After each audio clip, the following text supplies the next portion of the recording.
Hello there, it's Antrice, and welcome to another episode of the Savvy Painter podcast. This episode is sponsored by Trekell Art Supplies. For over 30 years, Trekell has been obsessed with the art of brush making, and now they're applying that same obsession to professional-grade artist panels. Both their brushes and panels are made right here in California at their Hesperia factory. Go to Trekell.com and use promo code SAVVY16 to get 15% off your next order. Scott Conary is a painter living in Portland, Oregon. After graduating from the Rhode Island School of Design with a degree in illustration, Scott worked as a designer and illustrator. Painting had always been a part of his life, but after the birth of his daughter Jane, he left his design and illustration clients behind and made the decision to dedicate his career to fine art. As you undoubtedly know, the consequences of this decision often brings instability. It can be a tough commitment for any artist, and as Scott will tell you, making this commitment requires a very special kind of stubbornness and dedication. But Scott's story has a lot more to it. It has a little girl named Jane, and Jane is a little bundle of laughter and hugs. She is, of course, at the center of her parents' being. We talk a lot about Jane in this episode because her story shapes everything about Scott. Jane was born with a rare heart disease. She had the first of many surgeries when she was only 8 days old. None of these surgeries came with guarantees or certainty. So this episode is as much about Scott and his family as it is about his art. And I'll be honest, there were some tough moments in this conversation. I had questions I didn't really know how to ask or if I should even be asking them. But as Scott points out, there are other families experiencing similar or worse situations, which is exactly why his story needs to be heard. Scott is exceedingly gracious and candid throughout this conversation. He shares his story so that other parents facing similar struggles know that they're not alone, and he shares it with a sincere hope that it is somehow helpful. Here is Scott Conary. Scott, thank you so much for being on the Savvy Painter podcast. I really, really appreciate the time you are taking to talk with me, and I'm excited to have you on the show. It is my pleasure. Tell me a little bit about when you started painting, specifically when you decided that this was going to be your vocation and you were throwing all your chips in, for lack of a better term. It's something I've been thinking about a lot lately, and I don't have an easy answer because it's sort of, I've been a late bloomer, but I've been blooming for a long time.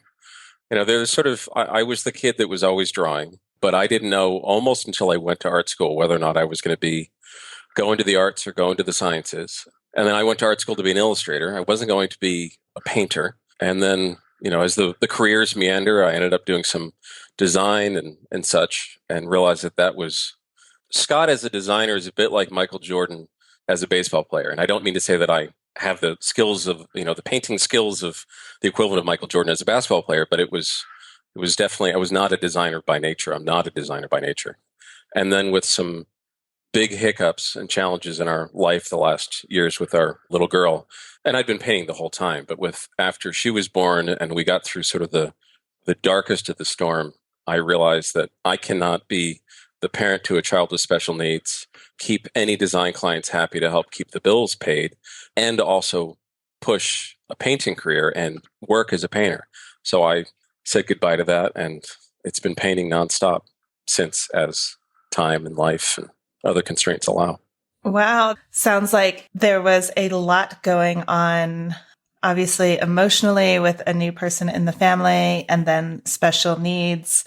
Can you tell me a little bit, if it's not too much to ask, what it felt like dedicating yourself to art as a painter isn't exactly the most stable thing in the world. How did you feel? What was going through your head when you made that decision?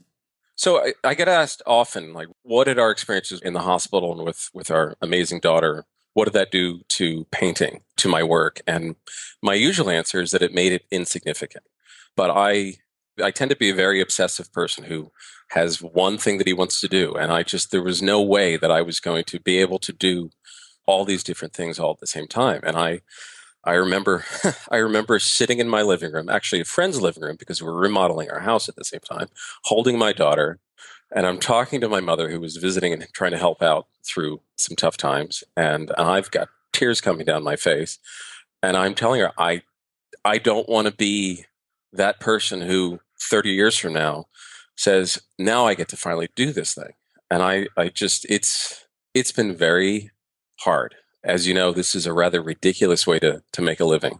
It is an absurd compulsion, but it's what I've done sometimes it's not as much, it's not what I've necessarily done 40 hours a week or 80 hours a week every week since graduating college, but it's what I've always done. And I couldn't imagine not doing it, but and I'm meandering a little bit on this, but what I did when I made that decision, as best I could, as we sort of extracted ourselves out of, again, the worst of the storm, at least temporarily, is I sort of set a deadline. And I did what I could with some help of family and friends and what we still had left, and gathered some resources and said, okay, I'm going to give myself these number of months to get some work done. And then when I get to that deadline, if we can still pay the mortgage, all right, I'm going to give myself another chunk of months. And I sort of just keep pushing the deadline a little farther ahead. And it's been a bit of a slog. Yeah. But that's, it's not in the grand scheme of things. And as I say, like how our experiences have made the paintings and the career sometimes seem very insignificant. The other side is, as much as we can get so caught up in our angst and, oh, how I can get caught up in the angst, nobody's going to die if I make a bad painting. Right. This is, in fact, again, however much a luxury and however much of a normal human thing it is to do, to tell stories with paintings or whatever creative endeavor, it is still a luxury to some extent. Yeah, it is. And I think, that's such an interesting conversation, like the luxury of painting, because you have to sort of assume that a certain number of your needs are met and you're willing to tolerate or put up with the instability that comes with it. Because I think in the back of your head, in the back of our heads, we must be certain enough that we're not going to starve and that nobody's going to die if we do this. And even then, sometimes, as I said, it is, as I joke with several friends, that there's a weird stubbornness and almost desperation to most of the artists I know who are successful. Yeah. Like, damn it, I'm going to do this, even if it's not reasonable. Because, there's so many other reasonable things you can do. Isn't this always the tension of this career, is that on one hand, I am pursuing that impulse and scratching that itch, whatever that creative urge might be. And on the other hand, I have to pay the mortgage. And this is how we pay the mortgage. My wife has been a stay-at-home mom with our daughter particularly because of her needs. And this is how we pay the bills. And I always joke, try it with a smile, that, this is silly. Don't do this unless you need to do it. It's like, I'm sure you meet, I do an open studio tour every year. And invariably every year somebody comes in, and there's a bunch of stories tied to that, but someone will bring their high school kid in who's interested in pursuing the arts, and they want some advice. And there's always that thought in the back of your head, like, all right, so do I encourage them? Am I blunt with them? Like, do you want to terrify them into, like, how honest are you? And usually I end up just telling them, like, sort of what I just said, of like, if you need to do this, here are some suggestions and ideas I have on how you can do it best. But know that you need to want to do this, that this is not an easy path. No, and it's definitely, speaking for myself, there is that stubbornness. I refuse to turn back. I refuse to consider any other option. So this is going to work. I leave no alternatives. Isn't that what you do every time you start working on a painting? Like this painting is going to be a good painting and it's going to work out. And one of the challenges is to recognize when a painting is not working and to go, okay, I don't let the stubbornness get in the way of making a wise choice about a particular piece. Ooh, okay. We're going to dive into that. But first, I want to hear what you tell those high school students after you've decided to qualify it with, if this is what you really need to do, son. That's almost actually the sum total of it, is to just ask themselves, is this what you really want to do? Recognize, and especially, it's been 20 some years since I went to college, and I was very fortunate to have very supportive parents who were able to foot the bulk of the bill. They just really need to recognize whether or not this is something they want to do, and point them to various different paths that are available, whether it's ateliers or going to, it's so strange that we call a place like Rhode Island School of Design, where I went, a traditional art school, when, of course, the atelier is certainly much more of the tradition. But it's just trying to make sure that they have a wider sense of what's out there. And almost invariably, I find out that they know so much more about their options than I certainly knew, whatever that was, 27 years ago. Yeah. Wait, how old am I? Oh, my goodness. Okay. 28? Yeah, I'm 28 years old. Clearly. It's been a rough 28 years, but yes. So would you give different advice? Maybe the better way to ask this question is, given that would be the advice that you would give to, let's say, a high schooler, what advice would you give to someone who is, let's say, 2 months away from graduating from said traditional art school or finishing up their time in an atelier? I usually would tell them, it's split in a couple of ways. There's the sort of the nuts and bolts advice you'd give for how they would manage the career and the choices in that career. And then there's the choices that they should make, at least that I'm interested in making, in terms of how to make the artwork and how I might suggest that they go forward with what they're making. From the sort of nuts and bolts point of view of the career, it's the old school stuff and not the stuff that I'm always good at. I should be clear. I've learned a lot of things the wrong way, and will continue to learn things the wrong way, of that it takes a long time. What's the old Miles Davis quote of something effective? You have to play for a long time before you can play like yourself. There's this frantic urge to get to things, make things happen as fast as possible. And we're all still doing it, I assume, that, like today's going to be the day I make great paintings. Today's the day that some gallery is going to find me, and everything's going to be just blow up and be beautiful and amazing. And it's like, just plug away, make good work, go into the studio and work as often as you can, but don't beat yourself up if you're not in there every day. And always try to figure out why you're trying to make any work at all, let alone a particular piece. The why. I think the why is so crucial for almost everything, I think.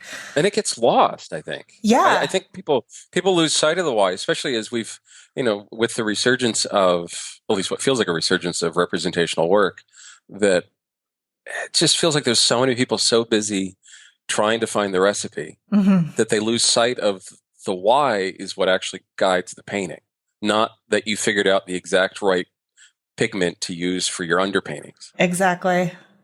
What is your why?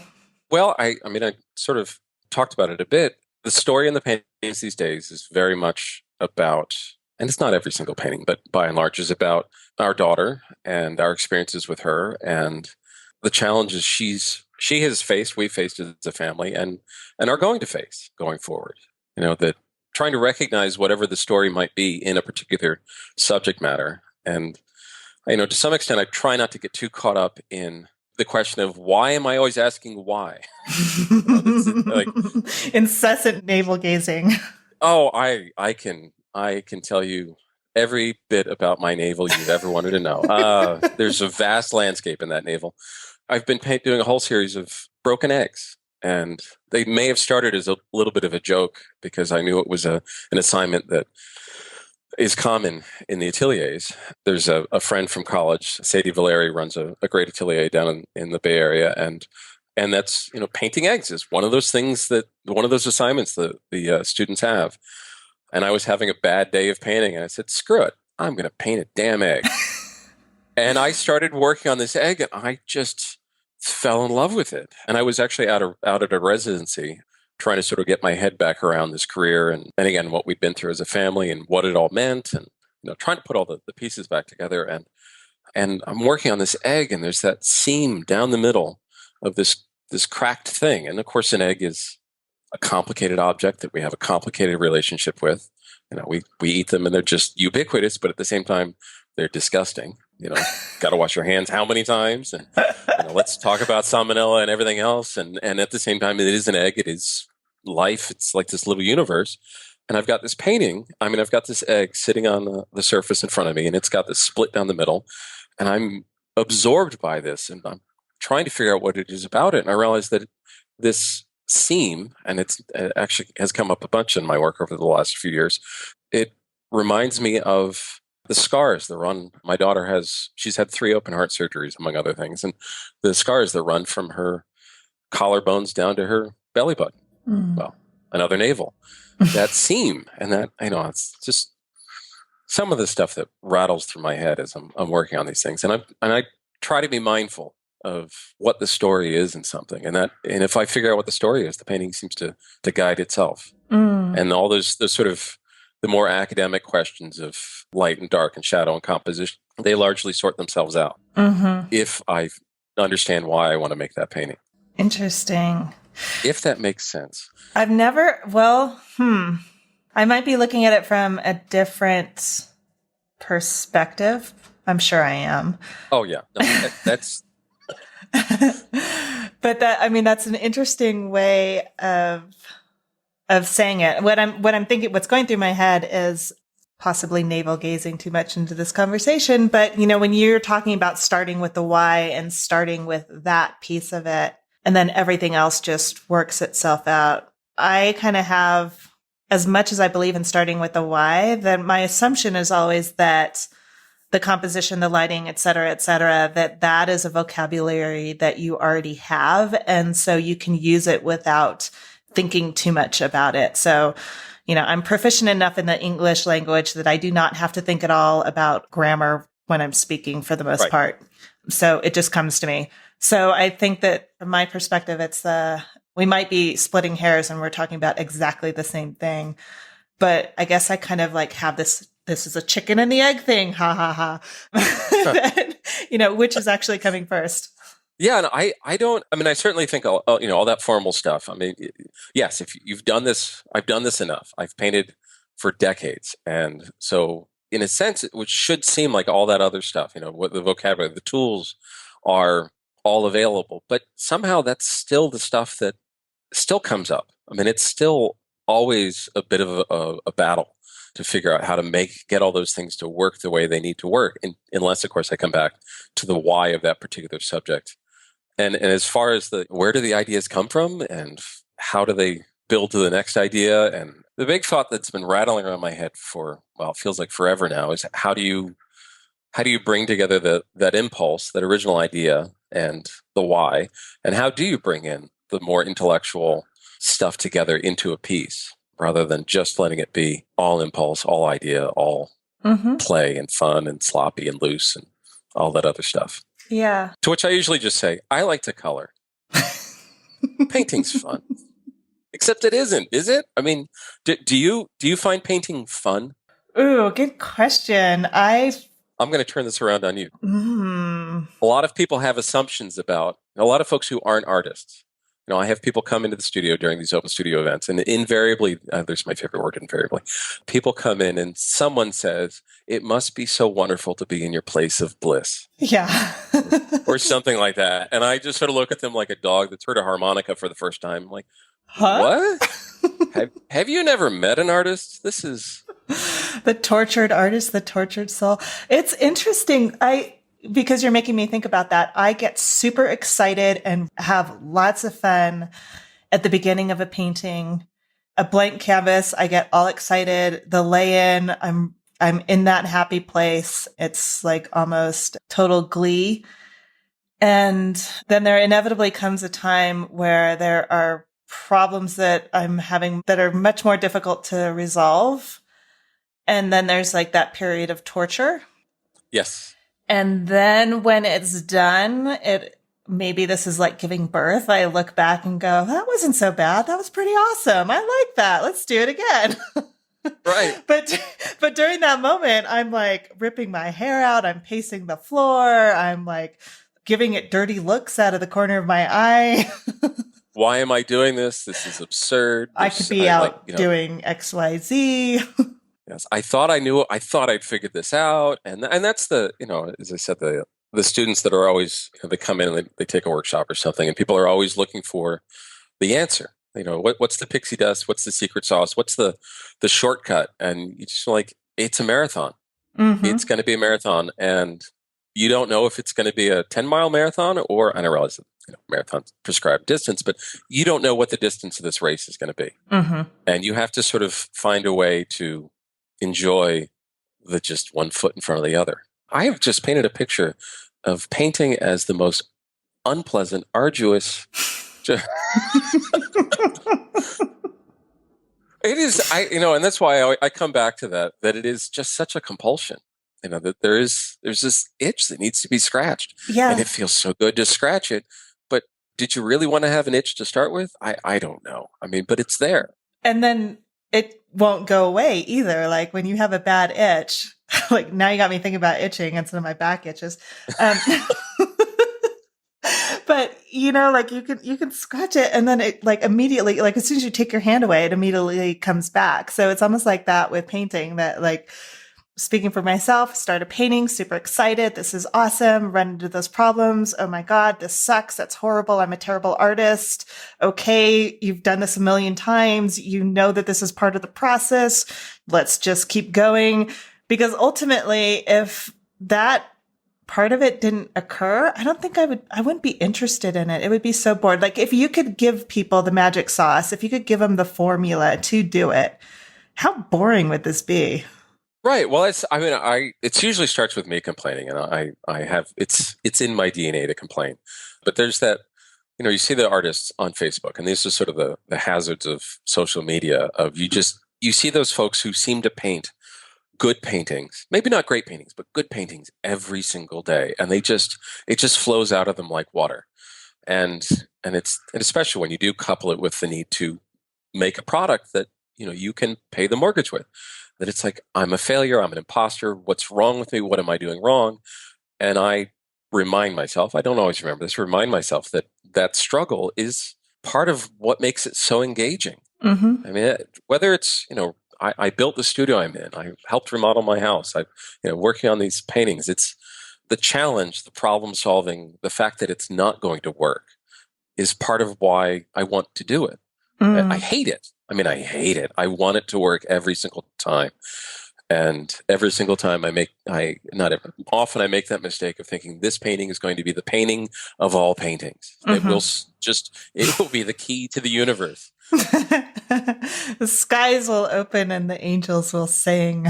Oh, and they do. When it's working, you can just swear you can hear the trumpets in the background. You're like, that is right.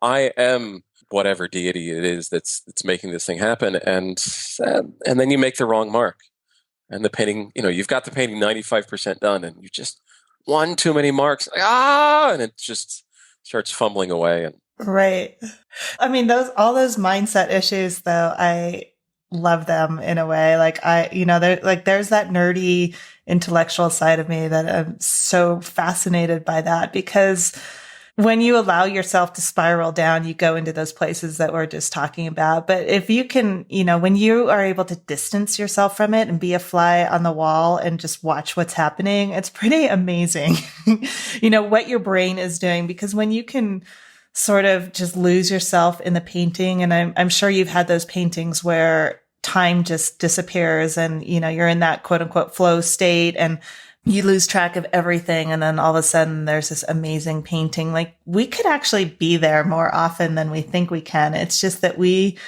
make things difficult for ourselves. And I kind of think I know why, but I don't know if I know why. And I haven't figured out if it's, I tend to be somewhat suspicious of that feeling because we get so confused about, at least I get very confused about when I'm actually getting it right until I'm stepping back and looking at the piece, because as you mentioned, there's that, the initial start of the painting where it's just so open and there's so many possibilities and isn't this going to be fantastic and the colors flowing and this is wonderful. Yeah. But at that point, it's a little bit like, aren't the clouds great? And you can see all these things in the clouds. You're like, yeah, but let's make it the thing that you're trying to make it resonate in a bigger way. And that's that final reach for the brass ring. You fail so often. At least I fail. I make a lot of bad paintings, or we all do. I make a lot of paintings that get scraped down. And I never do, Scott. Never. Yeah. Oh, no. Well, and that's why, as I said, like one of the hazards of social media is you see these folks who don't seem to make mistakes. And do they say that, or are you assuming that? Well, don't put me on the spot that way. No, some of it is. Some of it is certainly my assumptions, but it's one of the things that happens if I do a workshop and I'll work on be doing a demonstration. At some point, I'll wipe it down often, and the students are always like, "Wait, what? What do you?" And I'm like, "What? It wasn't working." I recognized that it was not working. This isn't a marriage. I haven't given a vow to this initial sketch that I have. It's okay if I decide this isn't going to work out. Right. And critically, I've learned from this, and I'm not going to forget all the stuff that I've learned through this initial drawing and study and everything else. And there's so much mythology in this field, and a lot of the artists, and this is where I will be just openly critical, sell the myth. Yeah. And it infuriates me because it's, now I'm going to rant for a moment. The artists that sort of talk about what a privilege it is to be an artist, and they framing it not in a way to ground themselves and recognize the luxury of what they do, but to sort of announce that they are special. I am special. It is a privilege that you get to see the beauty of who I am. And it's like, no. This is, people make mistakes. Paintings are often bad, all that stuff. I'm going to stop ranting. No, but I totally agree with you. And it's easy to both make assumptions and then to fall into other people's guided view of themselves and their art careers. And that's why, one thing I do love about this podcast is I can push people and keep asking them questions and kind of get at the truth. And I think one of the patterns that I see is that I think when people are honest, there's at least a minimum of a 50% quote unquote failure rate in a painting where it's just, It's not going to go anywhere. It's going to go on the fire. It's going to get wiped out. It's going to get painted over. Yes. And let's all just admit that. Right. Let's admit that. And also admit that a lot of the stories that we have about, there's great painters of centuries before that we've edited out the part where he didn't paint for a year and a half. Right. Because he was sick or depressed or there was a war going on or whatever it was. Things happen. And life happens. Life happens. And the life that happens is part of what the paintings are about. It's just, again, the mythologies, and it's how much of what gets talked about on Facebook and such is, how many times are we told how to work on our branding and our marketing and such? And I have friends ask me, I sell a fair amount of work through Facebook and my website, and I've made some wonderful contacts through social media, and people ask for advice, like, what is it you're doing differently that seems to be working for you? And my answer's kind of just I try to be sincere. That's all. If somebody says something nice about a painting, I respond, or I try to respond. I'm not always perfect about it, but I try to be just open about what it is I'm doing and not try to sell some story of the myth of the artist in the studio whose genius is flowing from his hands and, all that mumbo jumbo. The striped shirt and the beret. Right. Oh, well, I am bald, so I do get to wear the hat. It's kind of required. It keeps you warm. Right. I need it. It's important. Yes. I would love to hear about your daily ritual. Do you have one? How do you start your day? The day is, I have a really choppy schedule. I look back to sort of my college career and the different professors that I worked with. And one amazing professor was Tom Seguros. And Tom he just had a very sort of worker's approach to painting, where he would go to the studio and paint 10 to 4 every day. And, you can't make any shots you don't take, kind of, you got to get in there and work. And I tend to be much more spotty, where there are days when I get up, I have my morning tea, my bagel, whatever, help get the kid out the door, and don't manage to get any painting done at all. I'll be in the studio, I'll look around, not manage to get anything done. And then there are days when I'm in the studio, it feels like 30 hours of 24, where it's just the obsession has kicked in, and I have, whatever the subject is, has got its talons in me, and I have to figure it out. How's that for a roundabout answer? It's sincere and honest and genuine. I try. And exactly what we were just talking about, that it's not like, ooh, I work from 7:43 a.m. until blah, blah, blah, and people do that. And I think that for me at least, having a set schedule is crucial to me, because I'm like a squirrel. I'll see something and be like, ooh, shiny, or whatever, like a crow, I guess is a better one. I'll run off and think something is totally amazing, or I'll plop on the couch and think I'm going to read for 15 minutes, and 3 hours later, I'm like, still there. Yes, and and my studio is in my backyard, and laundry needs doing, and Mm-hmm. I should clean the studio again, and I there's somebody emailed me, and I should really get back to them, and it's so easy to get distracted and sucked in, and I'm almost a professional distractor, but it's like there was what's her name, Gilbert, who wrote Eat, Pray, Love. Melissa Gilbert. Or Elizabeth. I said Melissa Gilbert. Elizabeth. That's Little House on the Yeah. Prairie. We're I talking was about gonna the say, I'm author. like, wait a minute. The one that wrote the book, she was being interviewed, and she was asked about her writing this exact question, and she works a bit more like I do. It's just very fits and spurts until something catches, and then it just snowballs and runs. And she sort of turned around there. I'm trying to remember exactly how she put it, but that whole, it's 99% perspiration, 1% inspiration. And she's like, no. It's 99% oyster, 1% pearl. That it's not necessarily about, for her, and not, and it isn't for me, but that there's not some specific ritual that seems to work for everybody in work ethic, but that it's, again, for me, it's just whatever seems to catch my eye enough and allow myself the space to get excited about the painting that it starts turning into a daily thing. But I take a lot of breaks and step away a lot, and then again sometimes put in all-nighters. Yeah. There was one painting that I think, the painting that I'm most proud of mine of the last year or two. It was 1 a.m. and I needed to ship this out the next day for a show, wet or not. It's 1 a.m. and I'm like, I just need to figure out this figure. And the next thing you know, it's 2 a.m. I'm like, okay, one more hour. Then it's 3 a.m. Like, okay, one more hour. I think it was 5 or 6 a.m. when I finally stopped, because I just... Because the UPS guy was ringing the doorbell, or... There was a little bit of that probably, but it was just, I'm just going to work on this until it is done. And if it's not good enough, I won't send it out. A running joke with some friends who have spent more time doing commercial work than I have is that I tend to that old idea of anything worth doing is worth doing right. Mm-hmm. That's not always the practical approach when you're trying to, again, make a product that at some point you're going to sell. That I tend to just work on something until I'm happy with it.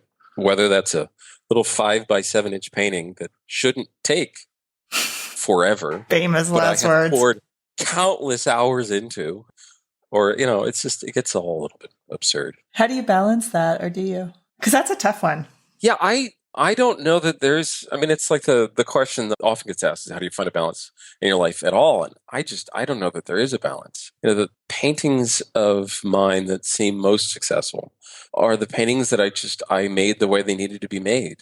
And I tend to not get too, and I'm not making anything terribly wild and avant-garde or anything, but I just tend not to worry too much about the finish line on a piece, even though when I started, I am invariably thinking how can I get to the end as fast as possible and have it be great? But that never works. Interesting. I'm thinking about when you said fast as possible, I was just thinking about the marathon versus the sprint conversation we had earlier. But I'm also curious, given this, there's a difference between striving for excellence and falling down into the pit of perfectionism where you will never ever get out. Right. Oh, yes. I have not found a balance there that I know of. I know I'm not making perfect paintings, so I shouldn't worry too much about perfection. I work until the painting tells me it's done. And maybe it tells me is not exactly right, but until I can't make it any better. There's a painting I did recently, and it's a little different from some of the other stuff I've done. And then there's the way I've handled some edges and some tonal shifts and stuff. Like, there are things I should do to it to make it a Scott painting, to finish it, but I can't make it any better. So it's done.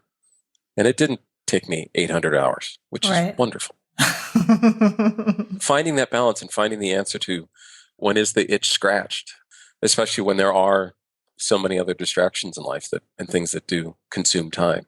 Well, I guess maybe it comes back to that, the start of the painting, which is the why. When you've answered that question, then do you feel like you can let other things go? Not always, certainly. Should we let it go? Should I let it go? Yes, without a doubt. When it's, again, working representationally, there's sort of expectations. There's expectations of any painting, but, working representationally, like, does this look like a thing in a space? Does it have space and, form and all that stuff? Do you believe it's an egg? Yeah. Do you believe it's an egg? And I have to remind myself that something feels real when it's compelling is not necessarily related to me having taken all the steps that my habits tell me I should take. You look at a Basquiat painting and it can sing and resonate in a way that, to me, a Rubens never does, or almost never does. Even though that Rubens is, of course, a masterful creation. I mean, obviously the better comparison being the, say, Saturn devouring his son, the famous the Goya versus the Rubens. It's, like all that stuff. Does it feel real? Does it have all that, the appropriate decoration of realism? Does that really matter? Only so far as it answers that initial question of why. Mm-hmm. How was that for? Beautiful, Scott. Navel gazing. I spend a lot of time in my studio by myself. Yes, I do. Don't we all? We hope. Hopefully we do. Yes. Yeah. It always ends up coming back to, as I said, our experiences with our daughter, and it's turned things around a lot, and I'm still coming to terms with what all that means, and I'm not sure I haven't figured out that answer yet, and I doubt I ever will. I think about any of the artists who were influential on me, whose work I enjoy, and whose work I find compelling, and it's almost always that it's just that perpetual cycle of neurotic curiosity and obsession and trying to figure it out and changing things. Mm-hmm. That when you start repeating, it's like, okay, maybe it's, why are you making the same painting again? Are you making the same painting again? How many eggs have I painted? Yeah. I mean, yes and no. I mean, I think so you ask about like perfection. It is this sort of absurd pursuit of some excellence, of some resonance that is not, it's just not easy to achieve. No. And I'm sure some better painter, some better artist will have done it faster, but I can taste it. I'm almost there. I know.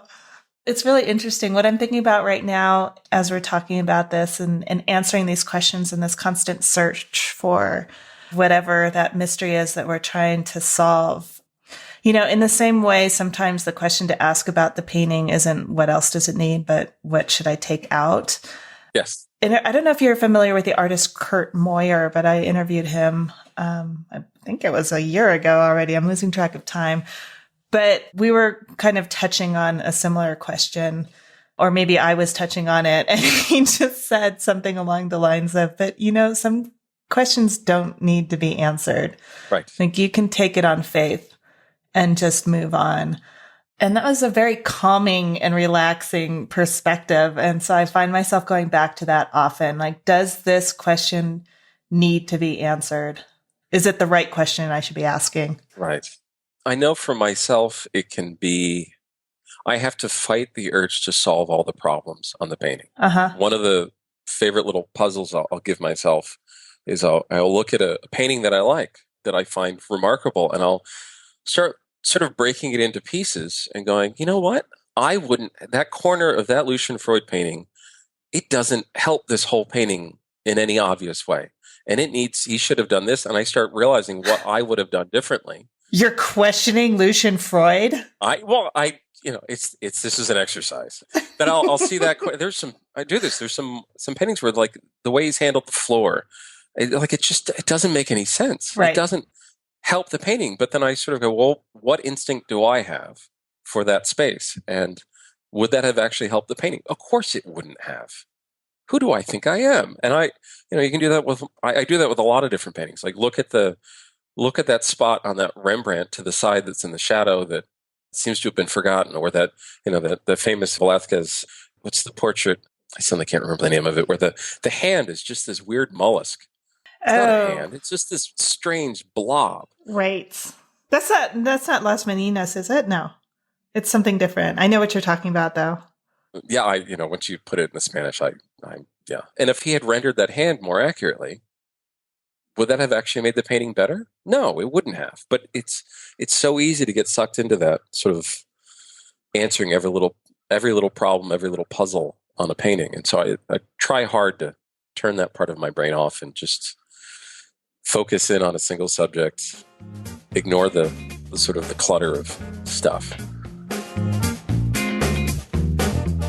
This episode is sponsored by Trakell Art Supplies. Turkel Art Supplies started out by making high-quality brushes here in California. They maintain close relationships with the artists who use their products, which enables Turkel to serve their artists better. Greg Crayola Simpkins is a protein artist with Turkel. Turns out, Greg and his father helped Turkel build a whole new product line. My dad was making my panels since I was like 18 and went through all the ups and downs of what materials we should be using. And my dad had a really good sense on what to do with those things. He was an engineer by career, but he was a carpenter for fun as a hobby at home. He always made stuff. And, when Turkel we started talking to them about it, they're like, well, maybe your dad will show us how he makes it. And they sat down and he took them to his workshop, to his garage. He took Ian over there and he just showed them what he did. And Ian took and enhanced on what my dad does, or what my dad used to do. He doesn't make them anymore. He's gotten a little bit older. But Ian stepped up what my dad was doing even and made some really beautiful panels. And my dad's all excited to see what they've done. And I just thought to throw my dad a bone, just to throw his name on the back of every panel. Like he used to put a branding mark on all my panels he made. So it said handcrafted by G.H. Simpkins, which is him. Everybody sees that and thinks it's me. I'm like, no, that's my dad. That's my dad's initials, George Henry Simpkins. And so Ian and Turkel, they put the little stamp for my dad on there just out of respect for him and just sitting down with them. So it was like a little thing I wanted them to honor my dad with. Go to Turkel.com and use promo code SAVVY16 to get 15% off your next order. Can you tell me, I'm curious, so we're talking about the egg paintings and some of this stuff, but tell me what I hope this isn't a redundant question, but what are you currently working on? Is it the eggs that you're currently obsessing on, or are you? There's sort of two, so there's two bodies of work. There's sort of I think this is probably true of a lot of painters. There's the body of work that's actually happening on the easels, and there's the body of work happening in my head. Mm-hmm. And hopefully they're the same thing. Sometimes they're not. And right now, I do a lot of the smaller paintings. I never thought I'd be working representationally. That was not what I thought was going to be my big arc as a painter, but it's sort of where I found myself. And I enjoy these small paintings, and there is that story and the mystery and all the stuff that you want to have happen in painting. And because of their scale, I can reach for the brass ring, but it's a smaller ring and it's a little closer. What size are you painting at? So the egg paintings are usually quite small. I mean, they're often just 10 by 12 inches, 8 by 9 inches or so. And then there's some larger pieces. I do some architectural houses and buildings that are usually falling apart to some extent or another.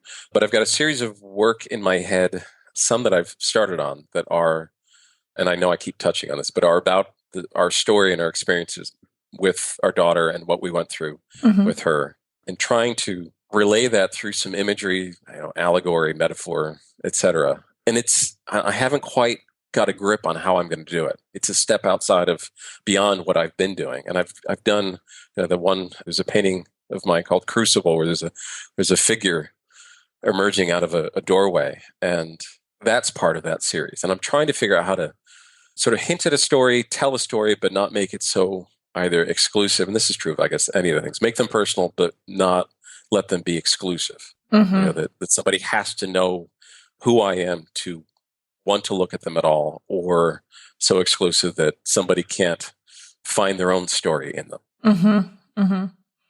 There has to be, I think a certain amount of foreignness, maybe curiosity, something unfamiliar, and then enough familiarity that the viewer has something to stand on. Yes. I think a lot about a painting as I'm working on it, and I've thought a lot about why people respond to different pieces, but I don't know that I have an answer to why. I mean, I've been very fortunate that for whatever reason, some people have found the work to be of interest. And I keep coming back to how, and this is sort of the myth making of art making, that how social this process is. Making a painting is just, it's what humans do. We are storytelling species, and this is one of the things that we do. The cave paintings on up through Rembrandt and everything else. This is just a very natural activity. And when I have someone come to the studio, I think of one particular incident where a woman was here for the open studio tour, and she was here with some friends, and they asked about some paintings, and they said they were going to come back the next day. And the one woman who had actually not said anything came and said, they said they were going to buy those paintings. They're not buying anything, but I'm going to buy that painting if you tell me the story of that painting. Because I'd hinted at it the next day, but I didn't want to go into too much. And it was a little painting of a house. I'm rambling a bit, I know. I love it. There's a little painting of a house that was sort of on fire, but not. You couldn't tell if it was, and it was a very simple painting, and I made it very quickly. And you couldn't tell if it was a house that was being consumed or reborn, or I'm not sure. And it was one of the first, and it's 24 by 24, so it's not a big piece, but it was one of the first pieces I'd made after our daughter was born that was a little bit more to, there was a little bit more to it. And I told her the story of Jane and this painting and where it came from. And she's got tears in her eyes. These are, the three women were empty nesters, and they've got kids, and they've got, tell a story about a kid in a hospital, and you can make people cry pretty quickly. Oh yeah. She was just like, okay, I'm going to buy it. And let me tell you why. And she shared her story of some pain and loss in her family that she had seen in this painting herself, that she was at a point in transition in her life, that, again, was this a rebirth for her? Was her house burning down? Was it coming back together? She wasn't sure. And it was that kind of exchange, that social exchange was it's not necessarily what starts the impulse to make a painting, but it is certainly an important part of this thing that we do, at least for me. Absolutely. I mean, I think we're storytellers. Like, we respond and react and get emotionally involved with stories. Like, even if you think of the cave paintings, they were communicating things about their daily life that moved them. Like, I was just watching recently, there's a documentary, is Werner Herzog. Yeah, there you go. There we go. Werner, I can't even do it.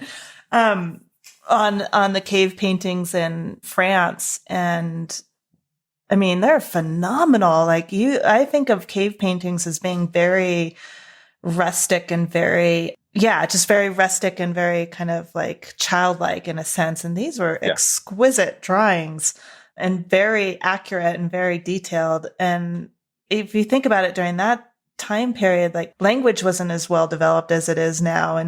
And they were using that as a way to communicate, or at least express their own emotions. And I don't know how, I guess, like, paintings are communication. They are storytelling, whether it's hitting you over the head with it and very literal or not. But I think every painting tells a story about something.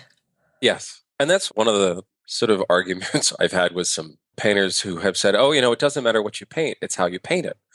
And I've said the same thing at some point in my career. And I'm like, I have really decided that's, at least for myself, not true at all.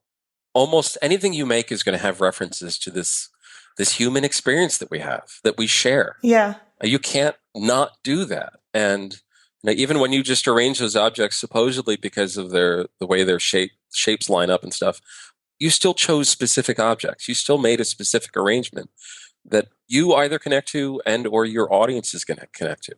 There's going to be a story there. Painting it's storytelling, it's investigation, it's self-flagellation. It's such a peculiar pursuit. It's just, it really is.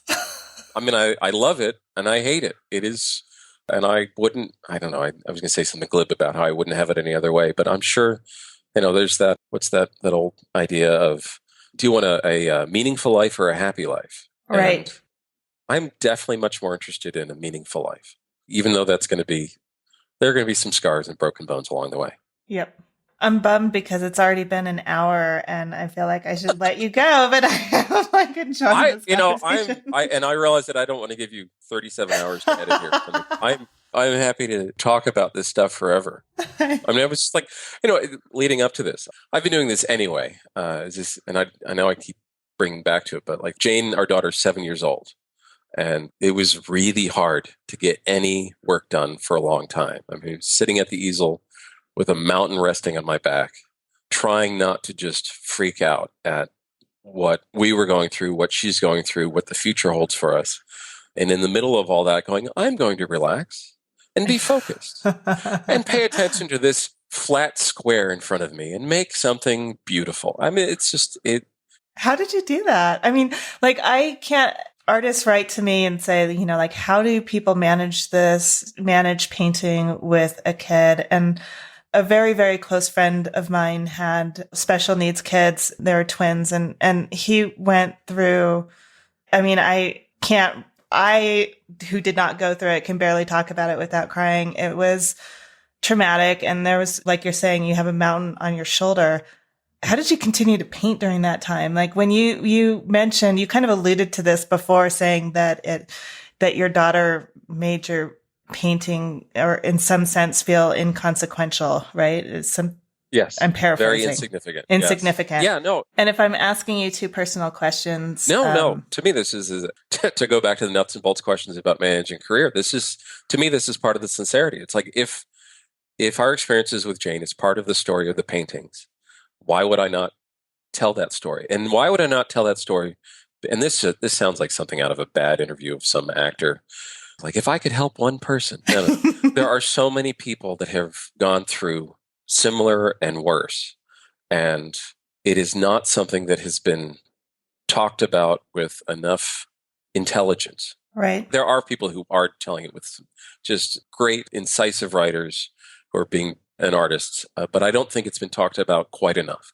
That again, there's this, I'll just go to the work. I'll go to my office and I will make paintings and I'll work 9 to 5. And this is what you do. And I'd go out and I'd try to paint and I try to bury myself, hide in the painting to some extent. Anytime you're making a painting, at least anytime, again, I always want to say, anytime I'm making a painting, what I want to have happen is that I want it to go from being an intellectual exercise to go past just scratching an itch to the point that it becomes a little obsessive act where I have to just get to that spot where it resonates. Mm-hmm. And it was all the more critical, harder to do, but all the more critical when we were going through what we were going through. Because if I could get to that spot, I could forget, maybe only for an hour, mm-hmm. that it may or may not be my daughter's last day. That if I could just do this, and of course, then I might make a good painting and might get some nice tummy rubs, pats on the head because it was a nice thing, and maybe somebody'd buy it, and that would take care of some other stresses. And I tried to focus, not always, often not successfully, on that it was my responsibility to make paintings, which is part of why I said earlier that I would sort of set a deadline of, okay, you've got 3 months. Mm-hmm. You get X number of pieces done or make X number of sales. And it was my job, which is, yay. I know.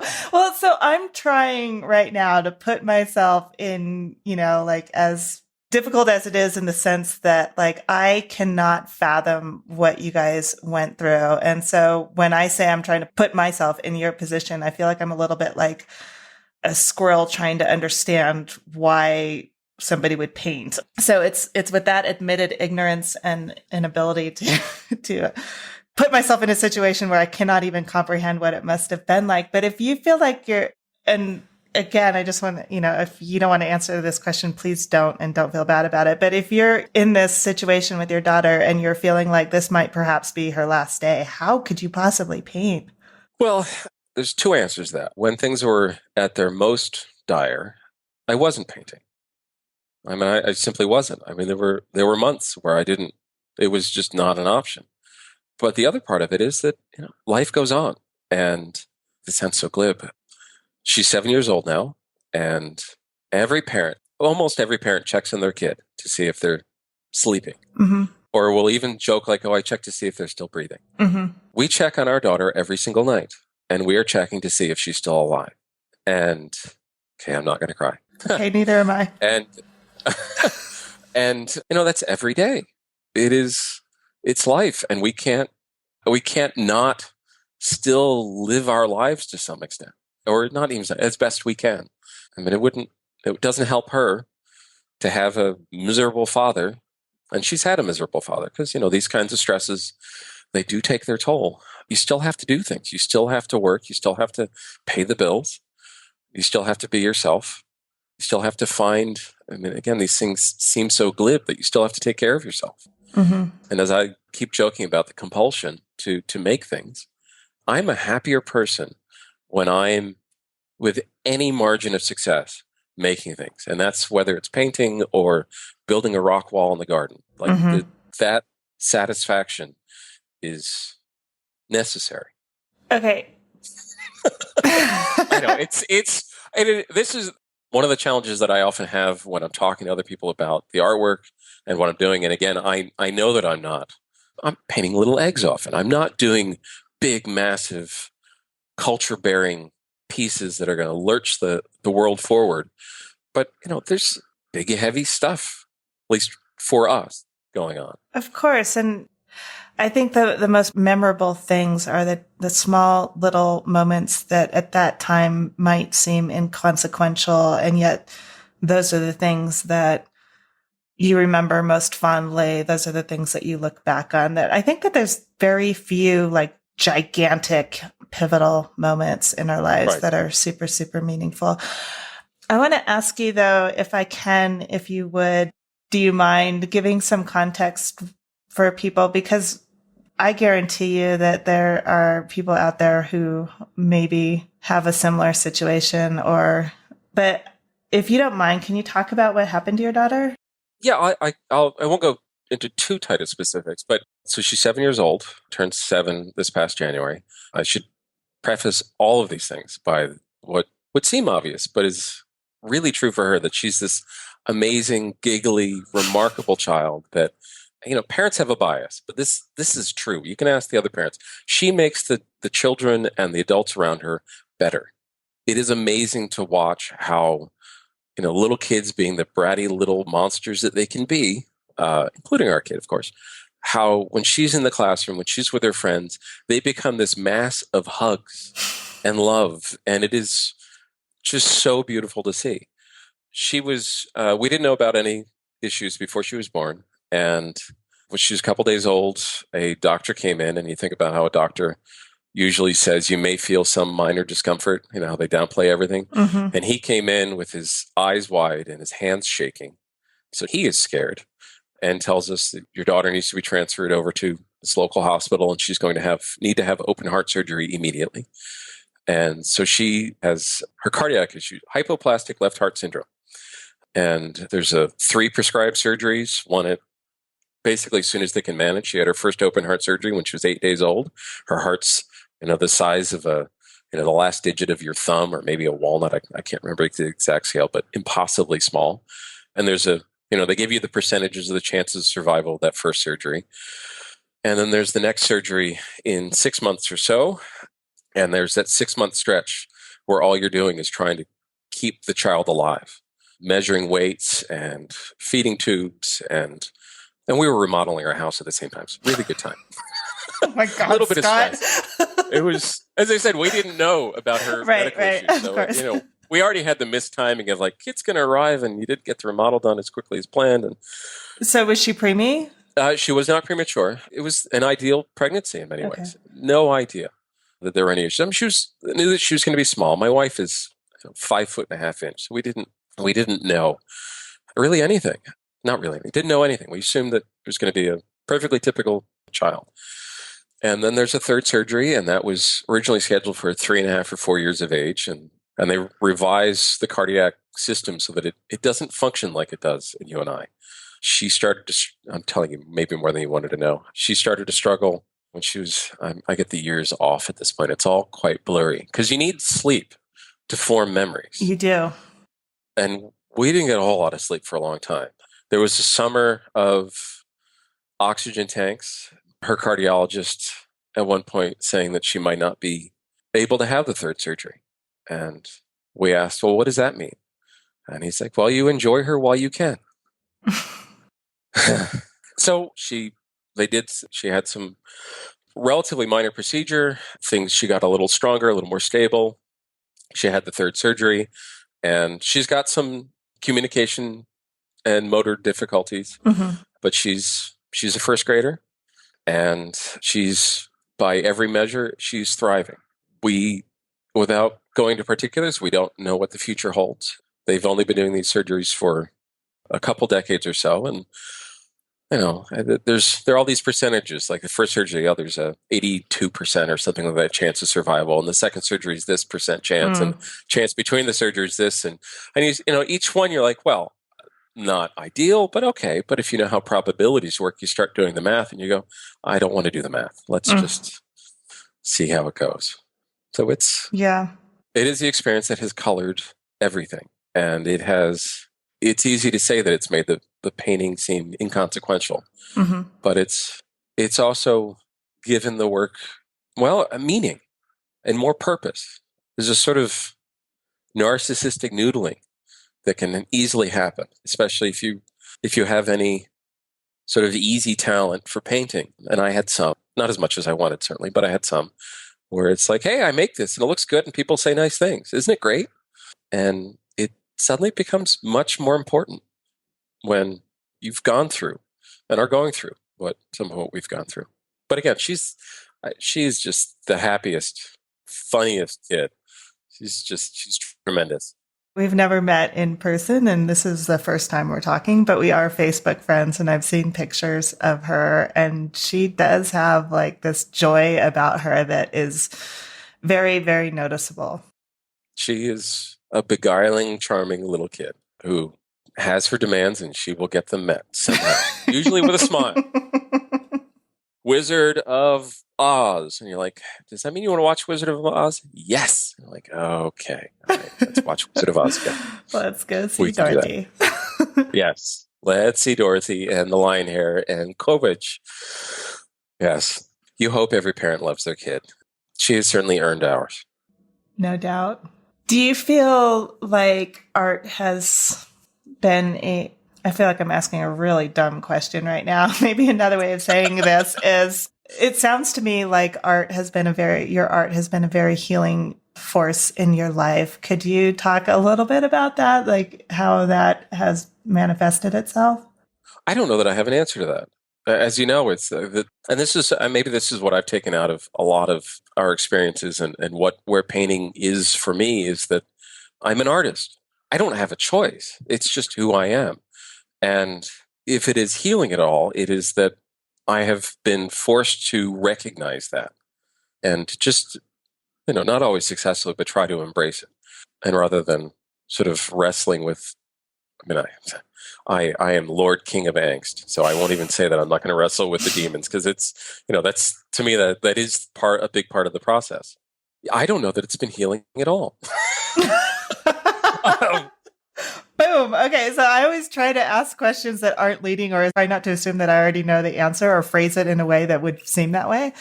So just having broken my own rule and saying like, okay, I'm just going to say like, so art sounds like it's been really, no, actually it's not been healing. No, it's been awful. Why did I choose this career? Wouldn't it, I should ask my wife if she thinks it's been healing for me at all. Cause there's the painting I did before my daughter was born, and there's the painting I've done since she was born. There's the career I had before, the career I've had since. When she arrived, it was around the same time, of course, of the last recession when the galleries I'd worked with, pretty much all of them had either closed up or had to do some significant roster changes or something. So I have, in a sense, been building a new career since Jane was born, partly because, I couldn't meet obligations. Mm-hmm. You've got a show, you've got, when I was, say, doing some design work, there's a deadline. I'm like, sorry, I can't, and everyone was fantastic. If there was a lesson that we were really wandering off the plan here, but if there was the thing that I've taken from our experiences, it is that it's just, and it sounds so cheesy, but how much good there is in this world. How many people we have connected with and who have reached out and offered support, either just kind words or food showing up from strangers. That there was someone that I knew who knew somebody who shared the story, and there's a church in Oklahoma that sent us a small check.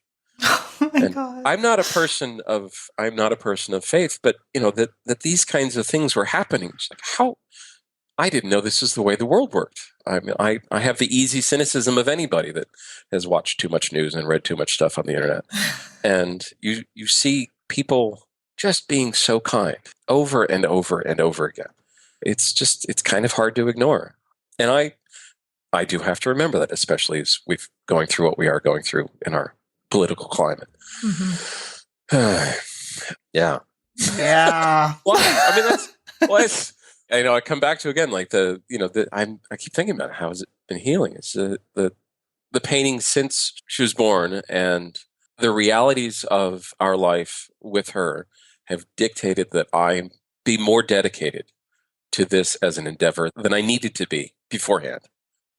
After we talked, Scott felt he wasn't completely honest with the answer he gave about whether or not his art is healing. He emailed to see if he could change his answer, and a few weeks later we talked again. So I've included both answers because I think each is honest and authentic. So you had asked me if I had found art, painting, this pursuit healing, that helped us heal from as we come out of these the worst of these difficulties. And I'd hemmed and hawed and said no.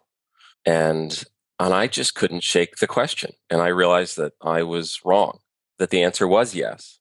And that to some extent, the reason that I'd said no and that what I'd said in other parts of the conversation wasn't necessarily accurate or was incomplete, and not because of time constraints, but because I'd become so accustomed to a particular story and narrative. We'd gotten so used to carrying this mountain around that it had become, even if it wasn't how we lived our lives and how I necessarily worked when I was in the studio, that when someone asked me any of those questions, and you weren't the first necessarily asked that question, that I gave that old answer. And that was coloring a lot of my other perceptions as well. Your perceptions during the conversation or in your studio? Everything, maybe. As I think I wrote to you, that there was a sort of a little bit of an epiphany. And it may not seem like an epiphany to anybody else, but it certainly felt that way to me. I think for a lot of artists, or some of the artists that I've talked to, and I talked to some folks recently about this exact thing, the studio, it's a place of work and it's an office, but it's also a sanctuary. You close the door and regular life is on one side and your art life is on the other side. And, you've the sort of the demons, the imps and the angels of your life, never mind the taxes, and the laundry that needs to be folded and all that. You sort of lock it out and you let in the pieces, or at least I think I tried to do this before. I'd let in the pieces that I thought would fuel or inspire painting or give me an excuse to make a particular painting. And that when I shut that door, those, and it's a clumsy metaphor, but the angels and those monsters and all that, you could still hear them. Regular life was, it was still there, but it was sort of like the weather. You'd close the door, it was raining, but it's not like it was raining inside the studio. But when you go through something like what we went through, and again, others have and are obviously going through so much more than we went through and have gone through.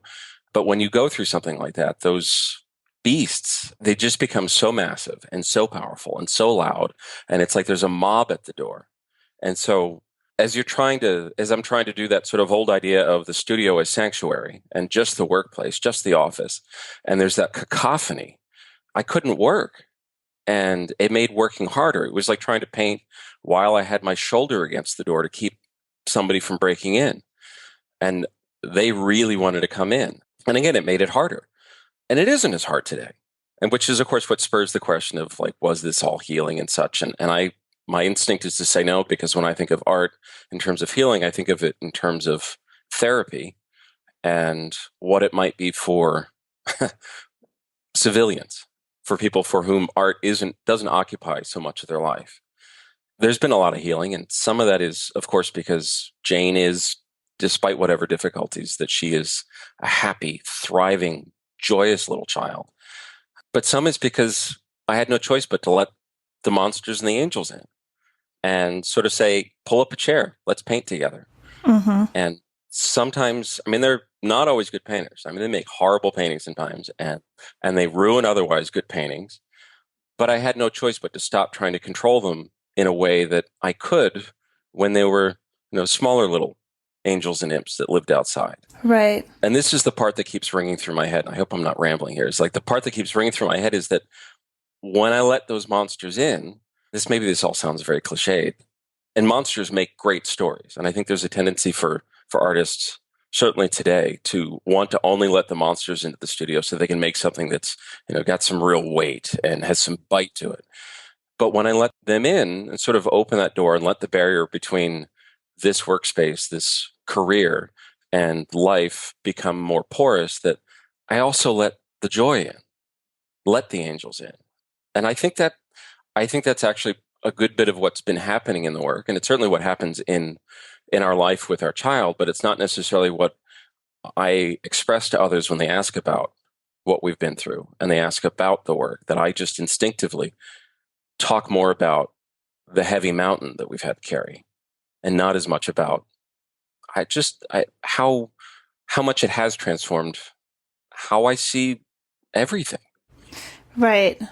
I don't know. Does that make any sense? I mean, it really does feel like a bit of an epiphany for me, like, holy crap. Well, it does. It makes a lot on such a smaller scale. It makes a lot of sense to me in terms of like, this is, something that I talk about often with other artists, just in the sense of the inner critic and how that can always be sort of messing with your head. And sometimes you have to say like, okay, you have to stay outside right now, but I'll make room for you later, but right now you can't be in here. But at some point you have to invite it in because it's not going to go away. No. And I think on a much obviously grander scale, it's kind of like what you're talking about, like whatever's going on in our lives has a tendency to want to come into the studio, and we sort of have to be the guardians of the gate. And then that whole concept of you can't separate the angels and the demons or the angels and the monsters. Like they kind of come hand in hand. And you want to. I mean, as you're saying, like the guardian of the gate, that you try to filter which ideas and which impulses are the ones that are going to come into the work. And what's so sort of peculiar to me about me wanting to give the answer of no to your question, your original question, is that, and I don't know if others see this, but when I'm painting, whatever I'm painting, to some extent, I'm trying hard to not let myself fall too much into a system, not fall too much into an expectation of this is the way it's going to be, so that I would do that in other aspects of how I think about the work or the studio or my life. It just seems very peculiar to me that it's like, why would I do that there, but not over there? So I'm coming out of, as I mentioned earlier, a weekend of art and an art opening and being around everybody from Daniel Sprick to Kwang Ho to Aliyah Elbermani and all these other folks doing such tremendous work. I don't know. This is I think a point of pivot in my life and in this work. And so thank you for that. You're very welcome. Yeah. Well, I think we get so deep inside of our own heads that sometimes just either if somebody's asking you a question or forcing yourself to write things down makes you stop and think. Whereas, oftentimes we want to shove it aside, or we have more, or there's more important things happening that you don't really have time to think about that. Yes. That it sort of makes sense that, to me, it makes total sense that not just me, but anyone asking you that question and kind of forcing you to stop and think about it a little bit and reassess it, even if, because my instinct always, at least, when people ask, no matter what's going on, like I've had people close to me die. Everybody has their own things that they go through. And my typical response, oh no, I'm fine. You just, right. You either, and I don't know, sometimes I just didn't want to talk about it. And sometimes maybe I wasn't ready to talk about it, but you kind of just, and sometimes it's this weird feeling, like for me, at least, my brother passed away, and after he died, everybody was always, are you okay? Are you okay? Are you okay? And after a while, you just, like, I at least got sick of that question. It's just like, no, I'm not, but we'll carry on.